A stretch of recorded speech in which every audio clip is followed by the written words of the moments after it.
ನಮಸ್ಕಾರ. ನಾನು ಚಿನ್ಮಯ ಶ್ರೀರೂಪ. ನಾನು ಮಂಜು ಪ್ರಸಾದ್. ನಾವು ರೇಸ್ ಟಿವಿಯಿಂದ ಮಾತಾಡ್ತಿದ್ದೀವಿ. ಈ ವರ್ಷ ನಾವು 75ನೇ ಗಣರಾಜ್ಯೋತ್ಸವ ದಿನವನ್ನು ಆಚರಿಸ್ತಾ ಇದ್ದೀವಿ. ಈ ವಿಶೇಷ ದಿನದ ಬಗ್ಗೆ ಒಂದಿಷ್ಟು ಮಾಹಿತಿ ತಿಳ್ಕೊಳ್ಳೋಣ ಬನ್ನಿ ಸ್ನೇಹಿತರೆ. 1947ರ ಆಗಸ್ಟ್ 15ರಂದು ಭಾರತಕ್ಕೆ ಸ್ವಾತಂತ್ರ್ಯ ಸಿಕ್ಕಿತ್ತು. ಆನಂತರ 1950ರ ಜನವರಿ 26ರಂದು ಭಾರತ ಸಂವಿಧಾನವನ್ನು ಜಾರಿಗೆ ತರಲಾಯಿತು.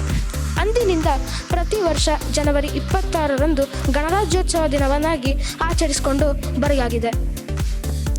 ಬ್ರಿಟಿಷರ ವಸಾಹತುಶಾಹಿ ಸರ್ಕಾರದ ಕಾಯ್ದೆಗಳನ್ನು 1935ರಲ್ಲಿ ಬದಲಾಯಿಸಿ ನಮ್ಮದೇ ಲಿಖಿತ ಸಂವಿಧಾನವನ್ನು ಜಾರಿಗೆ ತಂದ ದಿನ ಇದಾಗಿದೆ. ಭಾರತವು ವಿಶ್ವದಲ್ಲೇ ಅತಿ ದೊಡ್ಡ ಸಂವಿಧಾನವನ್ನು ಹೊಂದಿದ ದೇಶ. ಭಾರತದ ಮೂಲ ಸಂವಿಧಾನವನ್ನು ಕೈಬರಹದಲ್ಲಿ ಬರೆಯಲಾಗಿದೆ. ಸರ್ಕಾರ ಮಾಡುವ ಪ್ರತಿಯೊಂದು ಕಾನೂನು ಸಂವಿಧಾನಕ್ಕೆ ಅನುಗುಣವಾಗಿರಬೇಕು. ಭಾರತ ಸಂವಿಧಾನ ರಚನೆಗಾಗಿ ಸ್ಥಾಪಿಸಲಾದ ಕರಡು ಸಮಿತಿಯ ಅಧ್ಯಕ್ಷರಾಗಿದ್ದ ಡಾಕ್ಟರ್ BR ಅಂಬೇಡ್ಕರ್ ಅವರನ್ನು ಭಾರತ ಸಂವಿಧಾನದ ಪಿತಾಮಹ ಎಂದೇ ಕರೆಯುತ್ತೇವೆ. ಏಕೆಂದರೆ ದೇಶಕ್ಕೆ ವ್ಯವಸ್ಥಿತ ಹಾಗೂ ಅರ್ಥಪೂರ್ಣ ಸಂವಿಧಾನವನ್ನು ರಚಿಸಿ ಜಾರಿಗೆ ತರುವಲ್ಲಿ ಇವರ ಶ್ರಮ ಅಪಾರ.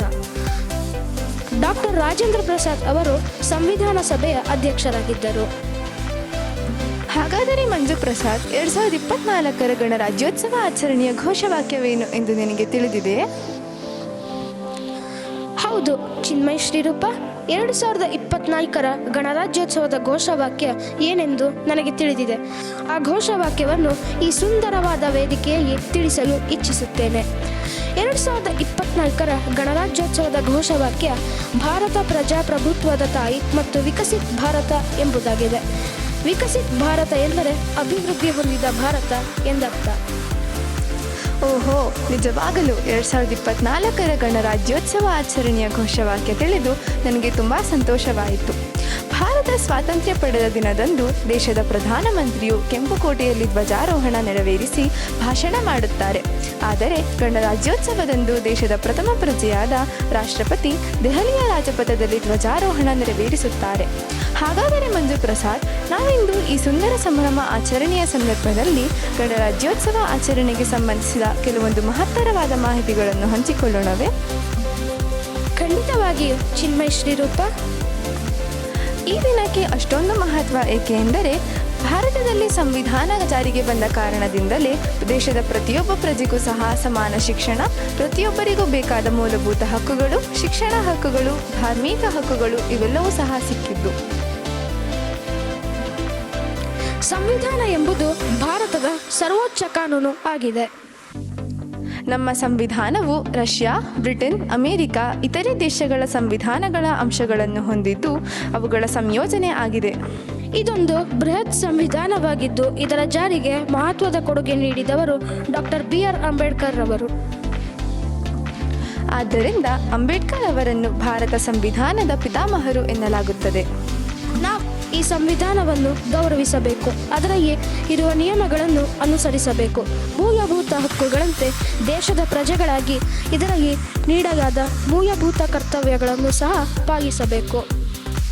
ಪ್ರತಿ ವರ್ಷವೂ ಸಹ ಈ ದಿನವನ್ನು ಆಚರಿಸಿ ಧ್ವಜಾರೋಹಣ ಮಾಡಿ ಗೌರವವನ್ನು ಸಲ್ಲಿಸಬೇಕು.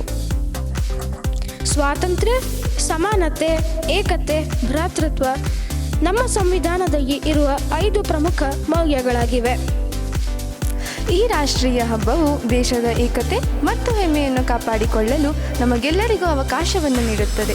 ಇದೇ ಮಂತ್ರವನ್ನು ನಾವೆಲ್ಲರೂ ಸಹ ಜಪಿಸುತ್ತಾ ಸದಾ ನೆನಪಿನಲ್ಲಿ ಇಟ್ಟುಕೊಂಡು ಚೆನ್ನಾಗಿ ಓದಿ ಈ ದೇಶವನ್ನು ಇನ್ನಷ್ಟು ಅಭಿವೃದ್ಧಿಯತ್ತ ಸಾಗಿಸೋಣ ಎಂದು ಹೇಳುತ್ತಾ, ಮಂಜು ಪ್ರಸಾದ್, ನಮ್ಮ ಭಾರತ ದೇಶವು ಯಾವುದೇ ರಾಷ್ಟ್ರೀಯ ಹಬ್ಬಗಳನ್ನು ಆಚರಿಸಲಿ ಆ ರಾಷ್ಟ್ರೀಯ ಹಬ್ಬಗಳಿಗೆ ವಿಶೇಷ ಅತಿಥಿಗಳನ್ನು ಆಹ್ವಾನಿಸುವುದು ವಾಡಿಕೆ. ಹಾಗಾಗಿ 2024ರ ಗಣರಾಜ್ಯೋತ್ಸವ ಆಚರಣೆಗೆ ಯಾರನ್ನು ಮುಖ್ಯ ಅತಿಥಿಗಳಾಗಿ ಆಹ್ವಾನಿಸಲಾಗಿದೆ? ಖಂಡಿತವಾಗಿಯೂ ನಮ್ಮ ದೇಶದ ಬಗ್ಗೆ ನನಗೆ ಹೆಮ್ಮೆ ಇದೆ, ಗೌರವವಿದೆ, ಪ್ರೀತಿ ಇದೆ. ನಮ್ಮ ಭಾರತ ದೇಶವು ಪ್ರತಿ ವರ್ಷ ಗಣರಾಜ್ಯೋತ್ಸವದ ಸಂಭ್ರಮಾಚರಣೆಗೆ ವಿಶೇಷ ಅತಿಥಿಯನ್ನು ಆಹ್ವಾನಿಸುತ್ತದೆ. ಈ ವರ್ಷ ಇದರಲ್ಲಿ ಪಾಲ್ಗೊಳ್ಳಲು ಫ್ರಾನ್ಸ್ ದೇಶದ ಅಧ್ಯಕ್ಷ ಎಮ್ಯಾನ್ಯುಯಲ್ ಮ್ಯಾಕ್ರನ್ ಅವರನ್ನು ಆಹ್ವಾನಿಸಲಾಗಿದೆ. ಅಬ್ಬಬ್ಬಾ, ನಿಜವಾಗಲೂ ನಮ್ಮ ಭಾರತ ದೇಶ ಸಂಸ್ಕೃತಿ, ಮೌಲ್ಯ, ತತ್ವ ಹೀಗೆ ಹಲವಾರು ಸಂಪ್ರದಾಯಗಳನ್ನು ಹೊಂದಿದ ದೇಶವಾಗಿದೆ. ಹಾಗಾಗಿ ಈ ಶುಭ ದಿನಕ್ಕೆ ಕಾರಣರಾದ ದುಡಿದ ಮಹಾನ್ ವ್ಯಕ್ತಿಗಳಿಗೆ ನಾವೆಲ್ಲರೂ ಸಹ ನಮಿಸೋಣ. ಜೈ ಹಿಂದ್. ಜೈ ಭಾರತ್ ಮಾತೆ.